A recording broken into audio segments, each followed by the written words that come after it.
and welcome to another episode of Open World Chat.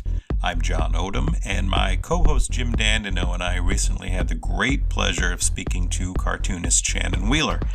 Shannon is probably best known internationally for the satirical superhero character Too Much Coffee Man, but he's done plenty of other stuff as well, including cartoons for The New Yorker. He had a recent collaboration with Mark Russell called God is Disappointed in You. Anyway, there's lots more, and Jim and I had a blast talking with him. Here's that conversation. Now, before we get into the nitty-gritty, I have a question for you. I've been concerned about you for many years now, and that's because I see the way you draw yourself in your strips. It's for those who don't know, you kind of look like a troglodyte with an underbite who's had their head stepped on. And I look at this and I think, my God, how's the self-esteem on this guy? Is he doing all right? I'd like to know how it is that you see yourself as in this sort of cartoon context here. It was two things. I mean, one, that's how I felt drawing it. It's not like I didn't get born into having a drawing ability. I feel like everything, it's through willpower that I've gotten to where I am and what I do and all that. It's through effort and not like Mozart being born into genius. I'm not a genius, I'm blue collar. So I wanted that feeling like a bull in a china shop trying to do a drawing. And I wanted to convey that. And then at the time too, when I did it, everybody I knew, all the other cartoonists were drawing themselves as more attractive than they really were. And so a little bit, I was making fun of them. In fact, one friend of mine, she drew herself as super cute and then went out on corresponded with this guy, had these long phone calls with this guy, went out on a date with him. And then immediately after he ghosted her, and she could not for the life of her figure out why. And and I did not have the heart to tell her. It's like, that's the obvious, but yeah, there are people in there. So I'm making fun of people that draw themselves cute. Well, I'm reassured that your self-image is intact here. That's good. Yeah, reasonably normal. So Shannon, you've been doing funny stuff your entire professional career. And how do you find humor in a world where so much isn't funny anymore? Right? Like, I mean, how do you do absurdist comedy? How do you do like dry wit in a world where people are camping out in Dallas waiting for JFK Jr. to roll a stone back from a cave? Yeah. Walking that line between funny and depressing. I think it's, once I got, again in my 20s, doing stupid things, I'm in my friend's car and we're both drunk as skunks and we're only driving like 4 blocks. He's like, yeah, what could happen? We're only driving 4 blocks. And he sped down, I lived on a cul-de-sac. He sped down the cul-de-sac and it had just rained and he slammed on the brakes and like he sped fast to be funny, which wasn't fun. But then we started skidding and there's a car, parked car, and we ran into it, like we skidded into it. But as we're skidding, I realized we're going to crash. There's nothing I could do. And I just started laughing. I was like, and I was drunk enough to think like this could be, James Dean accident, or it could be a fender bender. I don't know. It's just humor. It's a knee-jerk defense or coping mechanism. Everybody copes differently. Yeah. And that's 2020 was that kind of car crash. No kidding. And then, to move back and forth between, the humor stuff and something as, I guess, bone dry is probably underselling the Mueller report a little bit. But like, what kind of storytelling values did you find consistently presented themselves across, your Too Much Coffee Man, across your New Yorker cartoons, into God is Disappointed in You, the Mueller report, your COVID comic that you did? Like, what are your first principles when you're telling a story that exist separate and apart of the subject matter? A lot of it just has to do with trying to understand something. And so that's the only through thread I could find is doing a New Yorker cartoon. It's seeing this funny moment and trying to understand it. And then same with when I worked with Mark on the Bible, so God is disappointed in you. It was because I genuinely wanted to read and understand the Bible. I felt like it was something that had been mischaracterized. It's a piece of literature that has profound influence on our culture. And I just thought and I've tried a number of times to read it, but I thought if I had a project to dive in, this would give me the push that I needed to read through Numbers and Acts and all these dumb books. And sure enough, and I found a lot of things in there that I really liked. And it was interesting. It was really interesting. And it's interesting too, that here's all these stories and anecdotes in the Bible that people don't really know about, but they've been ripped off by every great, all the Avengers stuff is all Bible stories. And I mean, just culturally, we've just mined that book so much. So it's a source material thing. And then the Mueller report, same thing, where here's this thing that's been mischaracterized left and right. And I wanted to read it and understand it. For me, I thought what happened with Trump was the crime of the century. I thought it was grift. I thought it was, but I thought the Mueller report was a very sober take. It wasn't a partisan attack piece. It was, here's this guy that ostensibly doesn't have an agenda and he's analyzing a situation. I thought I want to read this and understand it. And I did. And it is dry. I mean, Mueller's not a good writer, but no, the humor in there, that's what you're looking the stuff. Yeah. I mean, Chris Christie comes in and tells these stories. That guy's a natural storyteller. I can't stand him, but he's amazing. That guy, he's a successful politician for a reason, and he's Jersey, just hilarious. And the way he tells stories about Trump, like they're funny, and the questions too. Like Trump answered the questions at the end. They finally, after a year plus of trying to get him to answer these, a dozen questions, and he says, no lawyer helped me with this. And then you read it and it's like, lawyers answered every one of these questions. I mean, there's humor in there that is, it's dark humor, but it's weirdly funny. So your art's leading you into all kinds of things. Would you have thought about reading either the report or the Bible before then? I mean, it's great. You're not just writing on your own experience. You're letting it lead you into new experiences. That's very cool, actually. Yeah, I like in high school, I tried to read the Bible and then in college I tried again, and both times I'd get tripped up. But all of a sudden, when I have a project, then now I have to read it and I have to understand it. And I had a personal guide because I had Mark, who was raised Pentecostal. So that I had, any and all of my questions were, I could bug him and say, like, why would there be a story in the Bible about Job? Like, here you are trying to sell a religion to people and say, yeah, we've got this great religion. There's all these competing religions, but our religion's great. Our God will take his most faithful follower and torture him. Here's a whole story that's torture porn, kill his family, kill everybody around him, take him from a happy guy and make him live in a dump with sores and blisters. And it's based on a bet. It's not even anything reasonable. How is that a religion that anybody would want to be a part of if you have a choice of religions? And it was, so I got to ask some of these questions that bugged me about some of these stories that I'd seen, mostly like Rankin and Bass cartoons, but well, I mean, on the Job thing, people still want to be a part of Starfleet after seeing what the writers have done to Miles O'Brien for years. So, it's like,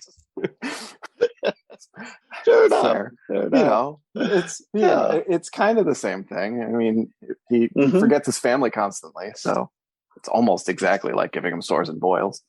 Yeah, totally. No, it is. He's Job. See, that's how the Bibles can fold out into. It's basically, yeah, Judaism is basically Starfleet, right? And the weird superpower that I got from doing that project is now I watch movies, or there's some religious nut that says something on the street or something, but I know when they're, if they're quoting Hosea, it's like, oh yeah, that's Hosea. Oh, when what's his face was put up in the Supreme Court and he starts saying, sow the whirlwind, and you reap, I was like, oh, that's a line from Hosea. Like I know it contextually, I know what that means, and it's a weird thing about revenge. He says, "I'll get revenge," and it's like, wow, that's really messed up. That's not fun to hear from a Supreme Court justice. Yes. Not high on my list of things that I would like to hear from someone who has a job for the rest of his life. But it does sound like you're a little more fluent in crazy now. So that's yeah. Anybody that quotes Leviticus is probably an asshole. An a-hole. Leviticus was just a book of rules and nastiness. It was like, but Psalms are beautiful. It's poetry. It's nice. And it's about beauty and love and some good stuff. So I don't know. It was interesting. Now I've got that arsenal. I did appreciate how Song of Solomon was a little subdued. I expected that one to be the dirty chapter, and it was not. Yeah, it's a little disappointing. It was not as filthy as I expected it when I picked that book up. But what cracks me up is how all the cool people and the worst people, their favorite is going to be Revelation. Boom. Yeah. That one I didn't understand because here's this LSD fever dream. How is that? Why is this in the Bible? Like, what is this? And people quote, and Mark's take on it is that it's one of context, where I think John the Romans were coming in and killing his friends and family, and his whole world was being destroyed. So it wasn't a prophecy, but it was a plea to say, yeah, and the way that, like, the beast is actually Nero and all the Romans are all symbol. So he's writing about very specific people and situations, but he's doing it coded so that he isn't crucified himself. And I was like, oh, I like that take. It's an interesting way to interpret it. And all of a sudden it makes sense in that context. Yeah, I had always assumed that it was like a hip hop diss track. Like kind of like Dante, right? Like what Dante used to do was just shit on people he knew. So I figured that's what Revelation was too. But that got us disappointed, and you helped me kind of recontextualize a lot of that stuff.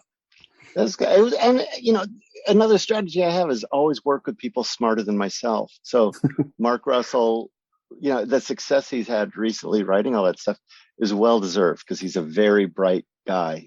And same with Steve Dean, who's a columnist, and he reads the Mueller report 2 or 3 times and really, we can argue these different places in there of who's a criminal and who isn't and what the culpability is. And and so it's selfish. Some of my motives for at least my projects where I team up with somebody, because I want to understand something and I want to work with somebody who will explain it to me like a private tutor. Getting back to some of your other work, I don't have a specific, it's perfectly good work to talk about, but it does sound like we're talking that the Bible is your work, and I suppose it's not. But anyways, only Trump signs the Bible. That was a stupid thing for me to say. I'm editing that out, by God. But anyway, tell us about Tooth and Justice, man. Oh wow, yeah, Justice.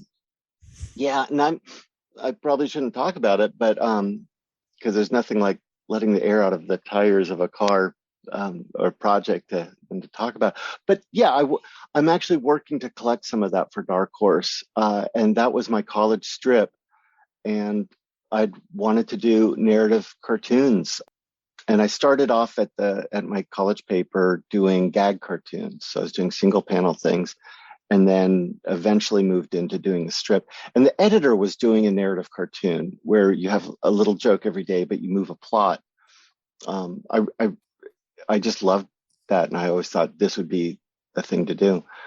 And so he kept me doing this gag cartoons. So by the time I finally got to do a strip, I had all this anger built up. So it starts off with like somebody kicking a dog and this other, I don't know, this ridiculous stuff. And so yeah, I want to do a collection that collects those. And what I'm working on is stories that bridge it. So I'm going to do some autobiographical things that give it context. So I can put these crappy old college cartoons together, but then have stories that talk about what's going on around it. So like the editor that, like the Charles Schultz Award comes in and he doesn't tell me about it because he doesn't want me to apply. So for 3 years running, I never found out about any of the cartoon contests or anything. You just, so that's a context that kind of shows like when I did start doing my strip, the anger that I had, I'll be collecting some of those. Oh, that's soon, very cool. It's really interesting to see, through that strip, your art really evolving into what it was to be. Yeah. It's and then because who wants to read a bunch of college strips too that are badly drawn? And now, it's a way to kind of give this other lens, and it's this old man looking at his young self and kind of pairing up. It'll be fun to. I don't know. I'm working hard on that. So, talk to me about pacing something like that, right? Like you've got the single panel stuff and you've got the strip stuff, you've got the narrative stuff.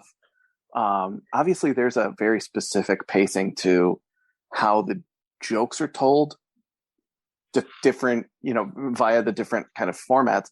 When you're going back and adding supplemental material to kind of link some of these old strips together, how much dancing between raindrops do you have to do to hold the original pacing, or do you even care about holding the original pacing together? With that, what I'm doing is I'll have a setup. So there'll be like 5 strips. The way that I worked back then is I would try to do 5 strips that would create a little story arc. And sometimes I was able to bring one little arc to the next little arc. And so it would build over each week, but I'd always sit down. It was the paper would come out for Monday through Friday. And so I'd have these 5 strips. So moving to Texas, after college, I was still doing the strip. So, and so I was moving to Texas.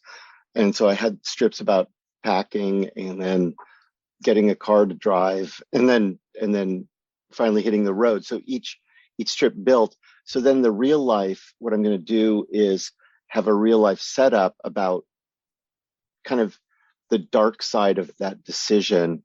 And then the strips, then the editing.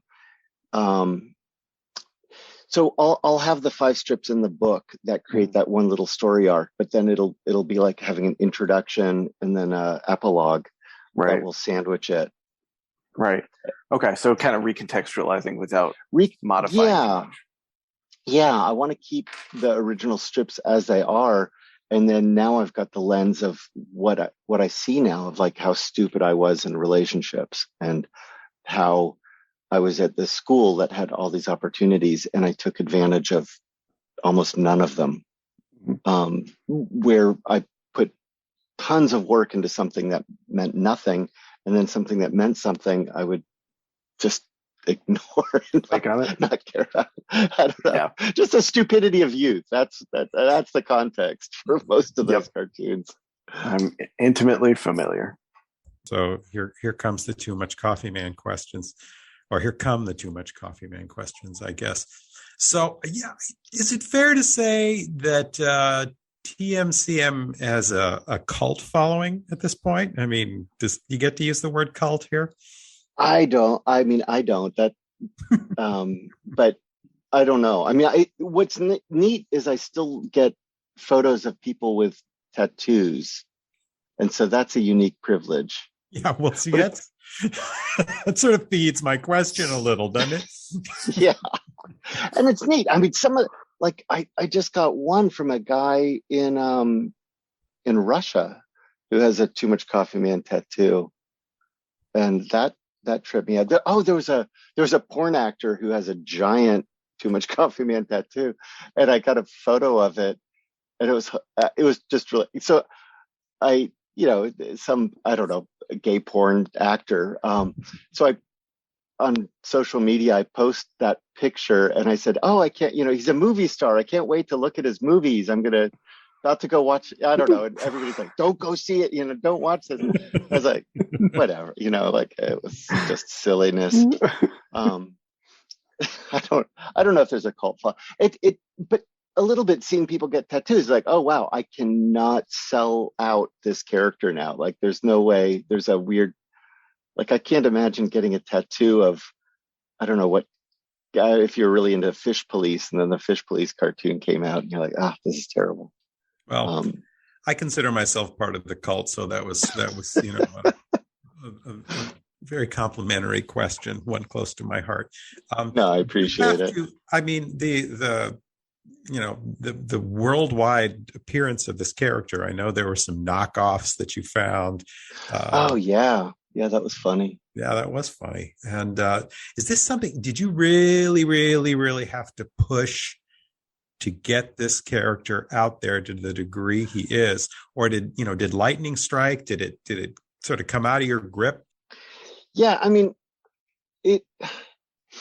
what's funny is that the ignominious, there's a word that I read that I never say.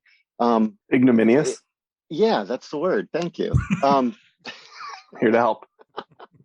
The order, I was doing a strip, my college strip, and I was wanting something that was more popular. I'd go to parties and I'd say, oh, I do a cartoon in the paper. Oh, which one? And everybody that was in the paper had something that was a hook. I mean, Chris Ware was cartooning. It was at the Daily Texan at this point. So Chris Ware was there, and everybody knew his strip. There was a guy named Tom King who was doing these characters about like a boy mortician. There's Matt Madden was doing one. Like everybody was A-list, and I had come in and I was really struggling to try to find my place. Robert Rodriguez was cartooning Los Hooligans. He went on to make movies. Mm-hmm. The talent was incredible. So it was really nice, like, to have to work up to it. But nobody knew. I'm doing this strip called Tooth and Justice. Oh, what is it? Oh, it's a guy in college and he has a talking dog. Oh, yeah, I think I've read that one. And so I sat down thinking I need something that has a hook and a handle, something that would be popular. And so I deliberately crafted Too Much Coffee Man as a way to make fun of people that were drinking coffee. Like, I was sitting in the coffee shop thinking, what's universal? What's something that would appeal to these people drinking coffee? And so it was a straight up mockery. And it just was luck that it kind of keyed into something in my soul of, manic depression and mental problems and kind of being intellectual without being all that smart. And I guess the question is, like, did I push it to become popular? I was doing things that I knew would get me. I was being deliberate about trying to make it more popular, but it was largely luck. I did it in 93, and then the coffee craze came in. So I was able to place it in coffee magazines and do other coffee things. But, I was always very careful not to. I like Bill Watterson and how little licensing he's done. And so I was always just very, very careful about what I did with him and where I did it. Well, you're sure ground zero for the coffee craze. So that's nice. I lived in Portland for a while. I miss it. Yeah. I wish the coffee here is okay. It's still, I don't know. You're going to get some angry emails now. Yeah, whatever. So the New Yorker gig, that's incredibly cool. How did that come about? It's interesting because when doing Too Much Coffee Man, it was a little bit of a deal with the devil, where all of a sudden that's what I became known for, where I was Too Much Coffee Man. Like people would see me and say, "Oh, you're Too Much Coffee." It wasn't like I drew it. So I was trying always to figure out how to do something that would get me out from under that onus, or that under that label. Like, no, I do more than this one thing. And I thought I'm going to be Kiss when I get old, like the band Kiss, where like that is the one thing they're known for, and they're terrible. So I kept So trying. the New Yorker cartoons are disco album? Yeah. Yeah. It was all of a sudden, it's like, no, I want to, I got to get out. How do I, and I saw Matt Diffie speak once, and he's a New Yorker cartoonist. And I went up to him and I'm like, how do I get in the New Yorker? And he said, oh, well, I can help you, here's how to submit. And he talked a little bit about the structure of the cartoons and what the narrative that's inherent in a cartoon in a single panel. And I liked the way he was thinking about it. And he offered to tutor me or give me advice. And I took him up on it. So I'd send him cartoons and he'd give me critiques. But at first it was because I was wanting to get out from Too Much Coffee Man. And I tried with different stories. And finally, like, this was the thing. They had enough cachet to be like, okay, you're more than Too Much Coffee Man. Now you're a New Yorker cartoonist. So now I've got two feathers in my cap. It was hard though. It was really hard. I really had to break down the way I thought about cartooning and then build it up again and allow that to happen. Which is great. I mean, but it was a tough thing to do, because I felt like, I'd done cartoons for the Onion. I'd done all these single panel cartoons, and to have to think, okay, what makes a New Yorker cartoon? What makes it different? How do I do this? How do I speak that language? And it was great. I mean, I think it's really healthy to do that to yourself every now and again, is to rethink all your assumptions. What is your universal caption of choice? Is it this asshole? The Christ, what an asshole. That was the first one, and that one still is pretty great. I think I did one cartoon that played on that, of like, how many proctologists does it take to screw in a light bulb? And then I have the New Yorker caption of Christ, what an asshole. That was good. I like that. I like that bit. And then there's can I talk to you about your car insurance? There's one about your car warranty. That's pretty good. Oh, is that new? Is that the spam phone calls? I think so. Yeah. Nice. That's good. I'd like to add you to my LinkedIn profile. That was good. Yes. Yep. No, they're all good. I really liked that. It's humiliating. Damn it. Does this work? Oh, it does. Oh, that's horrible. Is it humiliating? Because honestly, if I drew a bunch of cartoons and the caption "Christ, what an asshole" worked for all of them, I would love it. I would love it, and great. then I would reflect a lot. But I would love it at first. It's weird because thinking about the cartoons, and you think so hard about how to make the caption perfect, and then you put that in, and it's like, oh, that works. Shit. It speaks to a lot of us, because I think when I come home every day and talk to my wife, you could use that caption for my report on the day, and that would do it. That would be enough. So it is only a matter of time before my kids are saying that back to me. Yeah.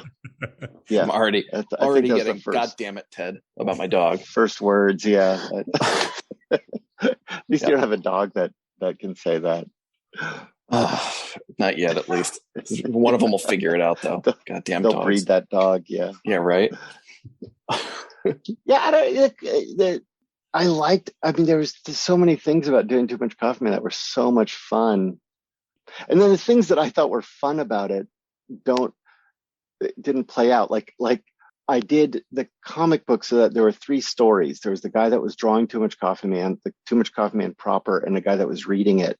And I really liked these three layers all, and I would pick a theme like death, and then I would kill Too Much Coffee Man every other page and bring him back so that it was just death, and it was playing on that superhero cliche of coming back from the dead.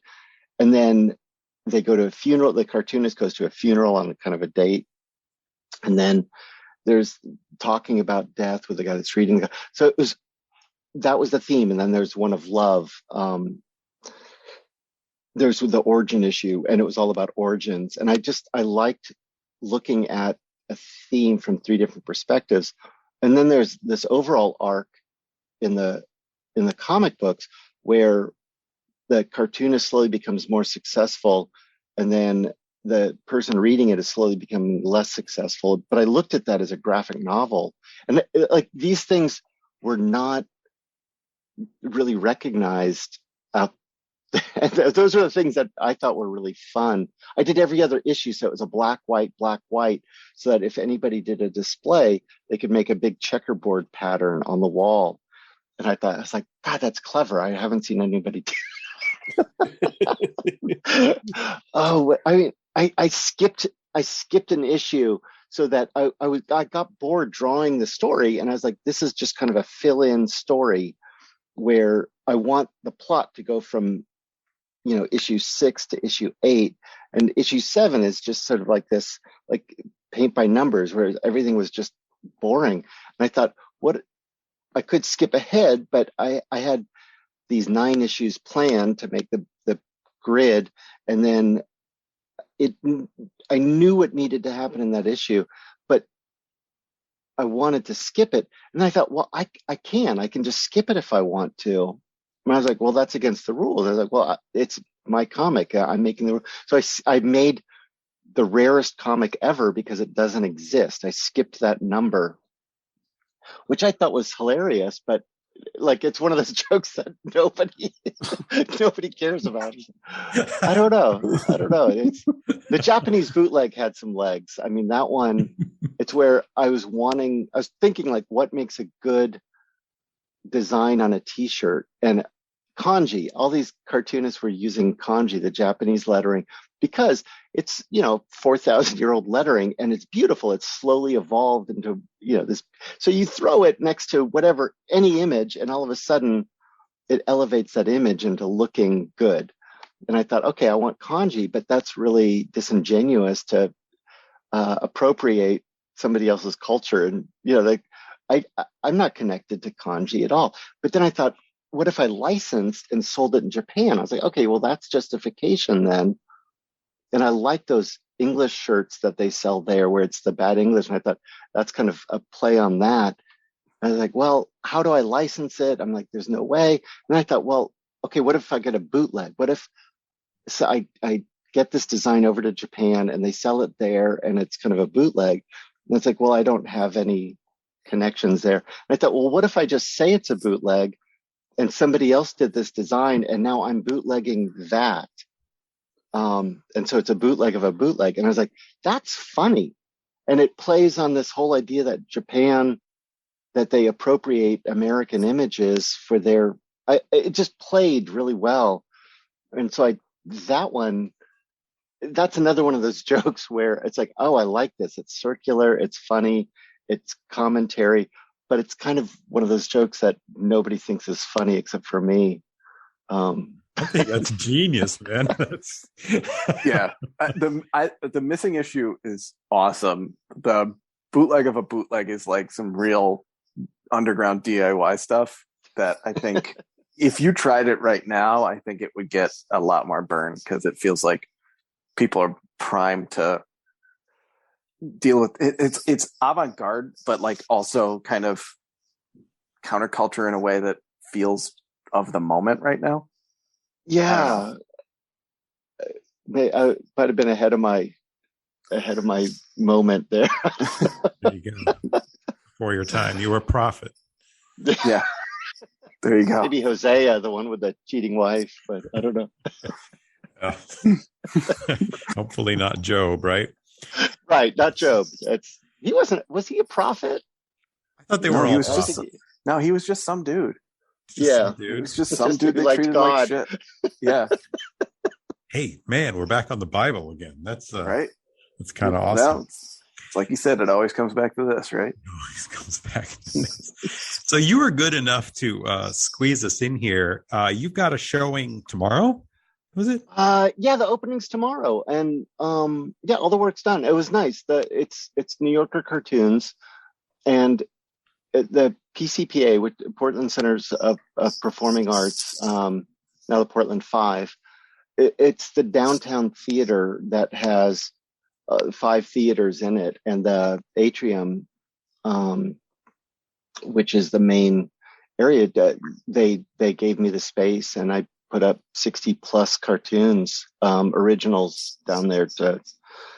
She just thought that 2020 and now 2021, they were hard years, and she wanted something that was kind of funny, and it was tough because I had to not put in all my the darker ones. I was like, oh, this is all the KKK cartoon. I was making fun of KKK a few times, or racism. I mean, like, none of the Trump cartoons are in there, but yeah. I mean, those people deserve it. You can make fun of them a little bit. Although you do have a suspiciously few, a suspicious handful of those people roaming around Portland now. Yeah, they're coming in from the burbs. I mean, that's not really a Portland scene. Yeah, I have a cartoon where a guy with a clipboard is approaching 2 guys in robes, and he's saying, "Do you have a moment to end racism?" Trying to get a signature, which to me sums up Portland. You know, it's like with a clipboard saving our planet or something. Yeah. Yeah, the show will be fun. And tomorrow's the opening. All the work's done. It's all up, and it was super nice of them to give me the space to put cartoons up. You got an art book that goes with it too? I did. I threw together a little print on demand thing. An exhibition catalog is what and it's the cover has a snail, and it's crawling up to a bottle of salt, and there's a little heart thing, and it says, forbidden love is what that cartoon is. I think when I was a kid, at the doctor's office, there were all these Charles Schulz originals. They had that run of cartoons where Charlie Brown had a cough or something, and Lucy was dealing with him and his germs, and so he'd cough and she'd stomp on the germs, and as a kid I'd go get my shots and stuff, and I'd read these. I mean, they were the originals. They were like, big, and they were folded in the middle on. I don't know how they got them or what the deal was. It wasn't like a fancy doctor. It was just like a little funky doctor office. But it's Bay Area, so I guess he's a little bit north of there in Sebastopol and Occidental and such. But yeah, seeing those originals, it was just really neat to see the pen on paper and see where he whited things out, and it affected me a lot. So it's nice to see. I mean, not that my originals are Charles Schulz, but to see the originals, to see where the decision-making process is really nice. And then I'm selling them for, $150 a pop too. So move them out there. That's not a lot of money. These New Yorker cartoons, I think I've submitted 4,000 of them at this point. So, okay. So you get some volume. Right. And there's silly little drawings too. It's not like I'm doing a Kirby page with 3,000 lines. It's pretty but it's still original art. Like it's sweat. It's not just ink and paper. There's a lot of sweat on that. Yeah, it's not. I'm worrying about your self-esteem again here, man. Right? No, circle. No, it's good. People should have originals. It's nice. That's one thing I've not regretted at all. Anytime I've spent $100, $200 on an original, I still feel good about it. Some of the other dumb things I've bought, my Frazetta poster, it's like, whatever, Frazetta poster, but some original, it's like, oh, that's great. I like it. Even my Bill Willingham stuff, it's like, oh, I love that still. It's pretty great. That's good stuff. That's all good stuff. Well, you already spilled the beans now on your upcoming Dark Horse project here. So, the cat's out of the bag, whatever. Now I've got to do it too. It's I've been now you sitting got on to do it. You have any other super secret projects that you want to accidentally, let slip out here? I'm working on the opera comic book. It's not super secret, but it's so I did the Too Much Coffee Man in Love comic, which that was the second Too Much Coffee Man book. And then when I did an opera, that again is where I work with somebody who's smarter than myself, a guy that writes operas. And so I took that, I cribbed my plot from that, where Too Much Coffee Man falls in love with the barista. He basically stalks her. I mean, he's kind of the villain in the story, but that flipped into the opera nicely. And then now I'm taking the libretto from the opera and I'm going to turn it back into a comic book, because there's all these little rhyming couplets and things. And so that was one of the things I did over the plague break. Ongoing. Yeah. So that, that was just like a little side thing where it's like, oh, this, like, it's all written. I know all the imagery already. This would be really fun to draw. So I just started doing it, and I'm about a little over halfway done on it. And it was just kind of it was a way to get the libretto down. And so, I don't know. Hopefully I'll have that done soon too. This has been a blast. Yeah. Shannon Mueller, we'll have to have you on again sometime, because anytime. I seem to do all sorts of dumb projects. Probably poetry is my, like, what can I do that will make less money than an opera? I don't, You'll be up on the site and all the usual, Spotify, all that stuff. Yeah, tell me, and I'll all the social media stuff these days is so exhausting. I know, man. You're like the Stephen Wright of social media. I love it. Oh, jeez. And the horrible thing is, like, I'm sitting on the toilet and I tweet something and it's like, oh shit, that, like, here I've made money for Zuckerberg, and so I'm trying to untweet it, like some thing, so I can sell the cartoon to the New Yorker instead. It's it's free too. All my best tweets go to what's the Howl opening line? The something of my generation. Oh, I feel like all the best tweets of my generation were lost to what? What the hell was it? Are given away for free. Is what I'm thinking. Right. Yeah, it's a shame to that it all, Anyway, it's social media. Well, Zuckerberg thanks you, I'm sure. Yeah.